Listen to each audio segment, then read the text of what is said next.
Good morning, everyone. It is Daily Crypto News. It is Thursday, August 3rd, 2023. I'm going to get straight into it because I have no rambling to do today. Oh, but before we do get into it, actually, I do have some rambling. Please go to Apple Podcasts or Spotify or wherever you're listening to this podcast and leave us a 5-star rating and a nice comment. It'll be much appreciated. Let's get into it. Coinbase reports its second quarter earnings today, and it could mark a significant shift. Transaction fees could stop being its top moneymaker. When the company debuted back on the NASDAQ in April of 2021, Coinbase was really heavily reliant on transaction fees. That first quarter of 2021, they raked in around $1.5 billion from transactions, and that represented around 86% of its total $1.8 billion revenue. However, Coinbase revenue is changing, and its transaction revenue slid to around $375 million in the first quarter of this year, which is only 46% of its total $773 million revenue. Also, if you didn't notice, Coinbase now has a subscription model, and it's raking in around $362 million from that alone. Basically, if you sign up to Coinbase's subscription model, you don't have to pay transaction fees or trading fees. You just pay them a monthly fee. A Needham & Company analyst, John Totaro, he said Coinbase realized, hey, there's some real interest income to be earned here. At the same time, trading volume has been steadily decreasing since the bull market, so it's been a shift. At the same time, this year, the market capitalization of Circle's USDC stablecoin has plummeted 41% to below $26 billion, compared to a 25% surge of USDT. Ryan Selkis of Masari said that the rise in rates will likely offset the decline in USDC's market cap.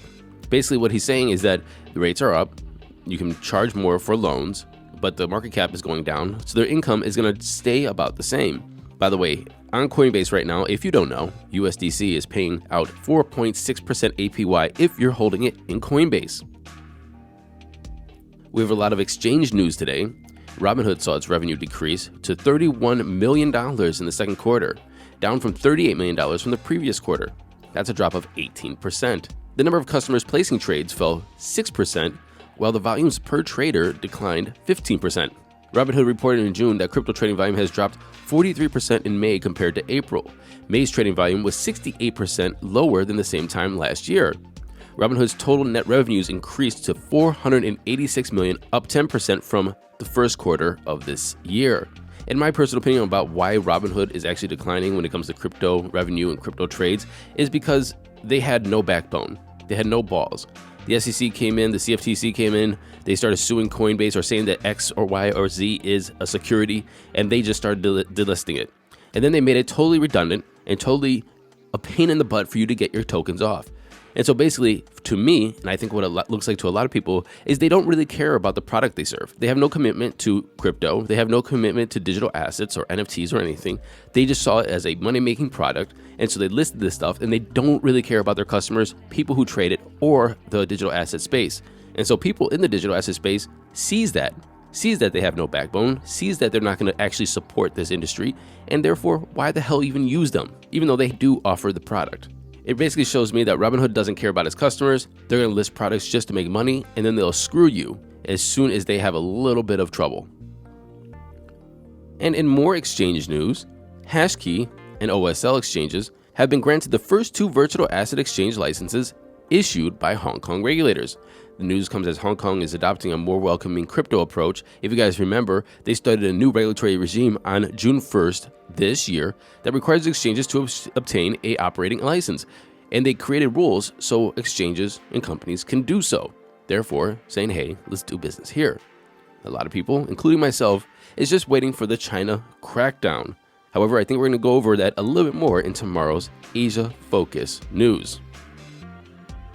It has been discovered that Twitter bots has pumped the price of crypto tokens traded by Alameda Research shortly after FTX listed the tokens. And this is according to a report from Network Contagion Research Institute, or NCRI.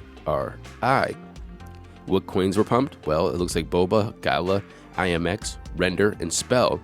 Fake tweets regarding these coins surged by as much as 30% in some cases.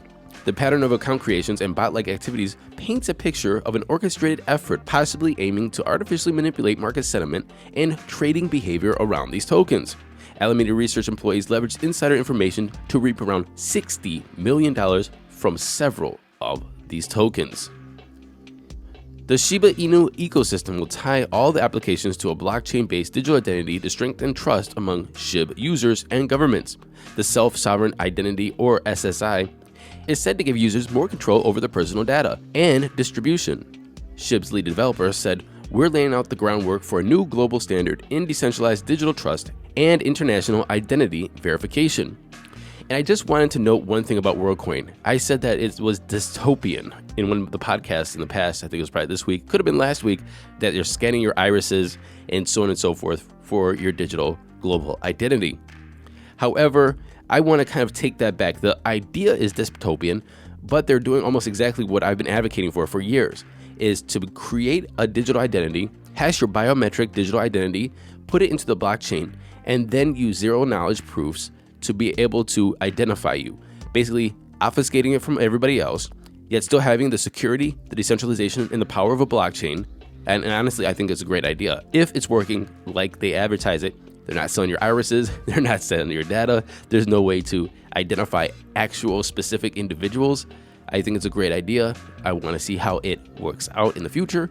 But I've been advocating for this for a long time when it comes to voting, when it comes to government documents and so on and so forth. There has to be a way, a 2-3 factor way to hash your personal data, your social security number, some kind of biometric data, something in the real world like your address and phone number and so on and so forth, so you can go down to the voting station and have secure, trusted, fully transparent voting. And finally, in the news that's going to piss me off today, Elizabeth Warren is demanding a crackdown on crypto tax evaders. Warren and other senators argued that billions of dollars go missing every year thanks to tax dodging crypto users. New rules are aiming to make crypto tax reporting far more thorough in order to plug a fiscal hole. Senator Warren said this: "Research suggests that crypto tax evaders are cheating the IRS out of at least $50 billion a year in taxes, but that figure could be much higher." But here's where I get mad. Is you want to know who's cheating the taxpayer out of money every year? You, the Congress, the Senate, you guys are cheating the American taxpayer out of money every single year. Here, how about this? In November of 2022, the DoD, Department of Defense, failed its 5th consecutive audit, unable to account for 61% of its $3.5 trillion in assets. Nevertheless, last year, the military received a 10% budget increase, and now they're getting around $858 billion a year. Now, I want to just ask you, who's really cheating that U.S. taxpayer? The fact that we can't account for $3.5 trillion in assets, and when the DoD asks for more money, you guys hop to it in a bipartisan manner to give them raises every single year, even though you know that they're just going to spend it and you don't even know where the money's going? You're just handing them over billions of dollars a year with no accountability. It's a blank check. And yet, for some reason, every single year, you're trying to figure out how to scrape another $1 billion from the average working people that are trying to build, innovate, small businesses, the blue collar. Are you not ashamed of yourself? The hypocrisy is absolutely insane. Yet for some reason, you keep trying to push this narrative that these crazy crypto tax evaders are the reason why social services, healthcare, social security are not being paid for or are always under pressure from going bankrupt. It has to be the crypto tax dodgers. It has to be the small business owners. It has to be the people that send $300 in Venmo transactions. It's absolutely criminal. Okay, breathe, Matt, breathe. Email me your thoughts. bookings@todayinweb3.com. Now let's get into those crypto prices. Here comes the money. Here we go. Money talk. And the time is 11:06 a.m. Eastern Standard Time. Fear greeds at 51 neutral. Bitcoin sitting at $29,335, pretty much even from yesterday, up actually 0.2%. Ethereum is pretty much even from yesterday at $1,843. Tether's number 3. Binance is at 241, down 1%, and XRP is at 67 cents, down 2.3. Rounding off the top 10, we have USDC, Dogecoin, Cardano, Solana, and Tron. The total market cap is down 0.3% at 1.17 trillion. We have by the way, the 24-hour volume is way down. It's down 22%. Bitcoin dominance is 48.7 and ETH dominance is 18.9. And that was our show today. I will see you tomorrow. And until then, happy hodling, everyone.